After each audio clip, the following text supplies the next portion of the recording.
Hi, I'm Sheila L. Hite, world-class astrologer, tarot master, spellcaster, medium, and all-around magical being. And I'm here today on one of the last days of 2025 to talk to you about the astrology of this week and the astrology of the coming year, which will be on Thursday. So, in order to do that, I have to start with numbers, numerology. 2025, when you add all the numbers, equals 9. And 9 numerological years are years of completion. They're not the most fun years because it's kind of like that homework assignment you were supposed to do and you kept putting it off and finally it's due tomorrow. Well, 9 years are like that time and it's tomorrow. So this whole year has been a year of looking at what we've got, looking at what we don't want, looking at what we have to clear up, clean up, take care of, all of the things that get in the way of our just sort of leisurely cruising down our own little highway. Well, 9s are not leisurely cruising years. They definitely, as I said before, are take care of business years. So whatever is not in alignment with you must go during a 9-year. The whole year, 2025, we got to see what is in alignment and what is not in alignment with us. And we have to make some choices. So, as of Thursday, it'll be 2026. 2026 is a one universal year. And that is the year of new beginnings. It's the year of adventure. It's the year of what I like to call the map-making year. You make a map for where you want to go in the 9-year cycle. You take all of the push pins and you put them into all the places, all of the adventures, all of the ways you want to be and show up in the next 9 years. And it's where you begin your process. So there are also personal years. We have, of course, we have the universal year. We're going from a 9 to a 1. Each of us has a personal year. And the personal year, the number of that is our mandate for that year. So in order to find out what your personal year is, there's a little bit of math involved. However, I've made it very simple and easy. So what you can do is, once you have finished listening to this video about the astrology of this week, you can go to my website, SheilaHite.com. And on the home page, if you scroll down, you will come across something that's titled Taroscopes. And right under that is the January 2026 Taroscope. Go there. Go to that page. And there will be an explanation of the universal year and the personal year and how to figure out what personal year you're in. There are 9 personal year, 9 options, and they go in sequence. So, for instance, this year, 2025, I'm in a 5-year, a year of great change, a year of great perspective. Next year, in a couple of days, I am going to be in a 6-year. 6 is the number of the gift, and I'm looking forward to seeing what comes forth in this 6-year for me. So go to my website, homepage, scroll down until you see Taroscopes, and right under that, January 2026, and you'll find your reading for the month of January and really for the beginning of your 1 year. And this will flavor the entire 9-year cycle. You will find your personal number for 2026. So, having said that, let's talk astrology. Not a lot happening this week because there's a lot happening this week. It's the turning of the year. It's the turning of the numerological cycle.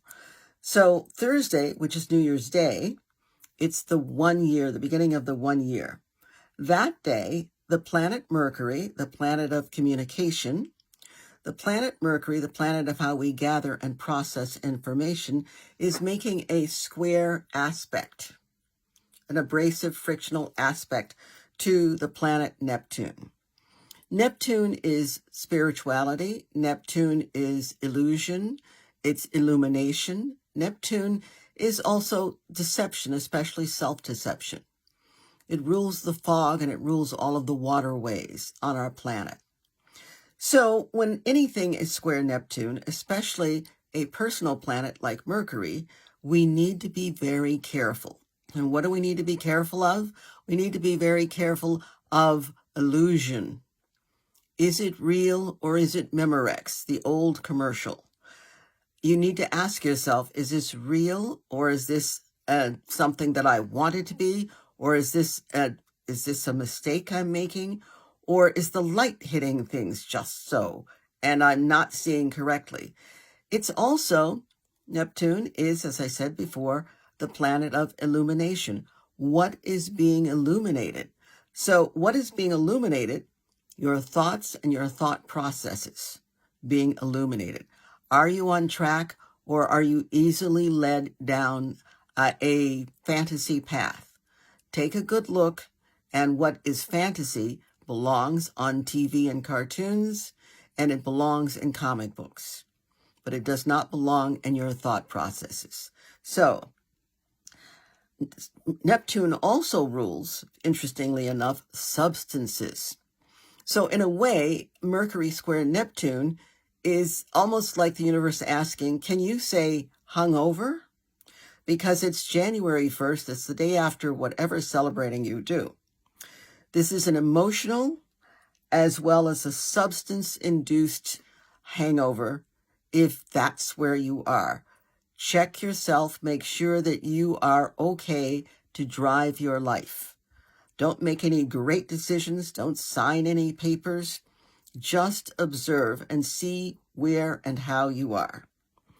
And then we have, on the very same day, the planet Mercury, remember, the one squaring Neptune. It leaves the sign of Sagittarius, the freewheeling, lucky sign of Sagittarius, and enters the practical, structural, responsible sign of Capricorn. This is an excellent time to let's implement those plans. Let's get things going. Let's get things in order, because Capricorn represents what is and what can be in a material or mundane sense. So let's make sure that happens. And it's the first of the year, and it's a 1 year, and that's about making sure that happens. And Mercury enters Capricorn. Mercury entering Capricorn assures us that we will be thinking along the lines that will facilitate making those things happen. On Saturday, we have the full moon. It's the first full moon, actually, of 2026. It's the full moon in Cancer, opposing the sun in Capricorn. So, intuition, nurturing, and the desire to establish emotional foundations are prominent. So, your intuition is going to be speaking to you. Pay attention. You're going to have a desire to nurture or to nest build. Pay attention to that. What kind of nest are you feeling you need to build? Is it the right kind of nest for who and where you are today? And who are you going to allow in your nest? Are these the right people for you to be associated with now in this 1 year? So please set and maintain clear boundaries between yourself and others. It's kind of what I just said. Please set and maintain clear boundaries between yourself and others. This full moon is also the beginning of a several-week period in which the Sun, Mercury, Venus, and Mars are in the same sign, Capricorn. Whenever 3 or more planets are in the same sign, we call that grouping a stellium. And that grouping, that stellium, and in this case, 4 planets. So let's see, 1, 2, 3, 4. Yes, 4 planets are in Capricorn. 40% of the planets are in the same sign. This is a business, structural, foundational, let's be practical, let's do what it takes to get this done, period. Let's use this structural period and the number 1 energy to make it happen, whatever the it is that you decide you want. And so on that note, I say to you also on Saturday, please make moon water. Start today or tomorrow. Fill a vessel, a cup, with water. Place a cover on that cup because you don't want critters swimming in it. Put that cup where it will get the rays of the moon. And it doesn't have to be on a windowsill, anywhere where the moon's rays will enter your space. And because the moon's rays can go through walls. And leave it there until it reaches the full moon on Saturday. That's at its peak, so it's increasing. And then Saturday, it'll be at its peak. And then let it stay for another 2 or 3 days while it cures. And after that, you can drink it, make tea with it. Pets love it, by the way, and plants love it too. So you can use a little to water your plants, and it's homeopathic. You can mix it with more water and spread it out. And this is going to be a very powerful moon water because it is in the 1 year and it's full moon, and wow, we're ready. So until next week, Happy New Year, happy 1 year, and happy everything. I'm grateful for you being in my life, and I'm grateful for being able to be here and be of service. And always remember, I am only one, but I am one. I cannot do everything, but I can do something. And I will not let what I cannot do interfere with what I can do. Do be aware that the tide has shifted, it's changed. And the bleakness that we experienced the first part of, most of the year 2025, things have shifted. Yes, we still have work to do, mighty important work. However, we are going to win this because we are now in sync with all of the energies of the universe. So roll up your sleeves, get in there, show up where you need to show up, and do the things you need to do in order to make this 1 year a year of victory and success for yourself and for all of us. Bye.